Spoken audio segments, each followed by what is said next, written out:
Isang sulit nga dyan. Sulit, DDS pa din. Eto. No, gusto nyong masaktan? Dito kayo sa live ko. Bakit? Mga kababayan, ang post ng Semenay, eto, papakita ko sa inyo, ha? Ang post ng Semenay, ayan! May buong pagmamalaki. No? Sabi ng Semenay News, Angono Rizal. Ang sigaw daw po ng Angono Rizal, ng mga taga Rizal, mga kababayan, Duterte! Duterte! Yung court na pinagdarausan mga bossing, i-zoom ko na para naman hindi nakakahiya doon sa mga mga sulid-sulid diyan. Yan. Tignan nyo nga yan. Kaya kong bilangin yan 5, 15, 20, 25, 30, siguro wala pang 100. Yang ipinagmamalaki nila, mga kababayan ng SMNI. Sigaw ng mga Rizaleño sa pagtitipon sa Angono Gymnasium. Nakikita nyo yung likod, mga kababayan? Kita nyo? Asul, blanco, walang nakaupo. Sigaw ng Rizaleño sa pagtitipon sa Angono Gymnasium sa Angono Rizal. Buong pusong ipinahayag ng mga dumalo ang kanilang suporta sa padapa laban na inendorso ni dating Pangulong Duterte. Iniendorso pa ni Duterte yan, ha? Pero yung likod, ayun, blanco. Ito yung lagi ko sinasabi, mga boss chief amo, sir, na basketball court na lang, hindi pa mapuno. No? Sabi ni Paulo Saison, na kaibigan natin, 75 lang, minus 50 na nag-organize. Plus, ilang vlogger? 30 vlogger? Bakit may vloggers? No, bakit nagkakandara pa? Kasi mga nag-aantay doon sa mga palipad ng mga uto-uto nilang mga kasulid. Nakita nyo? Gusto nyo makita yung sa alyansa. Yan, ha? Ayan, di ba? Baka sabihin mo, Mark, screenshot lang yan baka mamaya may mas madami pa dyan. Sige, pagbigyan natin. Ito yung mismong sumisigaw mga kababayan. Di ba? Duterte, iniikot na yung camera. Yun at yun pa din po ang nakikita natin. Bossing. Wala pang 100. Di ba? Iilan lang gusto nyo pakita yung sa alyansa? Wait lang, tapusin natin to. No? Para talaga namang kitang-kita ng mga kasulid dyan.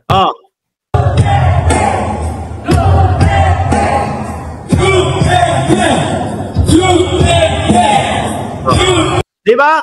Akala mo hanggang ngayon may COVID, mga kababayan. Social distancing pa din Diyos ko Lord. Hanggang ngayon isang dipa ang layo doon sa mga kasama nila. Uy, baka mahawa mo ako ng COVID, lumayo ka doon. Hindi, maglayo-layo kayo. Bakit? Para kapag kuha nung video, magmukha tayong madami. Yan ang style ng mga Duterte, ng mga DDS, ng mga padapa. Nakita nyo yung likod? Yun at yun din, mga kababayan. Walang laman. Ang alyansa. Sige, ito. Naku po. Nag-umpisa sa ganyan. Tingnan nyo. Pumapasok yung tao. Diba? Pasensya na kayo dyan sa TikTok. Hindi ko maipakita. Nandito naka-live sa YouTube Diba? Punong-puno. Nakita nyo? Mula itaas hanggang ibabaho, mga kababayan. Ganyan, ang dami ng tao.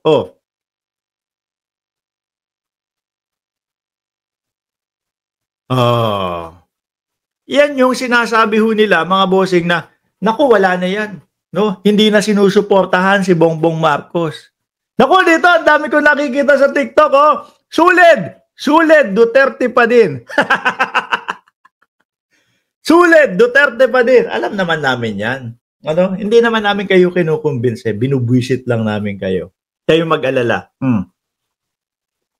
Sabi dito sa YouTube, Duterte, 30 years in the Hague. Oh, ibalik sa kanila, madalas nilang sinasabi, magkano kaya ang bayad sa'yo?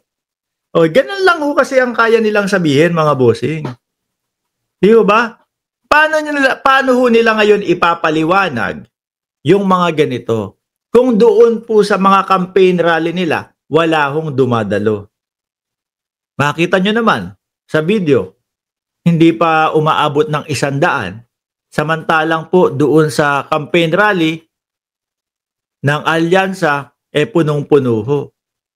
Oh. Tapos, ano pa? Yung mga kakamping, sumusuporta pa ngayon kay Pangulong Bongbong Marcos, di ba? Oh. Sinusuportahan ng mga kakamping si Pangulong Bongbong Marcos. Bakit to, mga kababayan? Kasi naman, yung mga kakamping, oo, nasa oposisyon.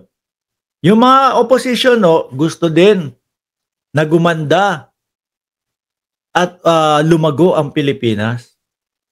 Yun nga lang ho, magkaiba ng way yung gustong tahakin.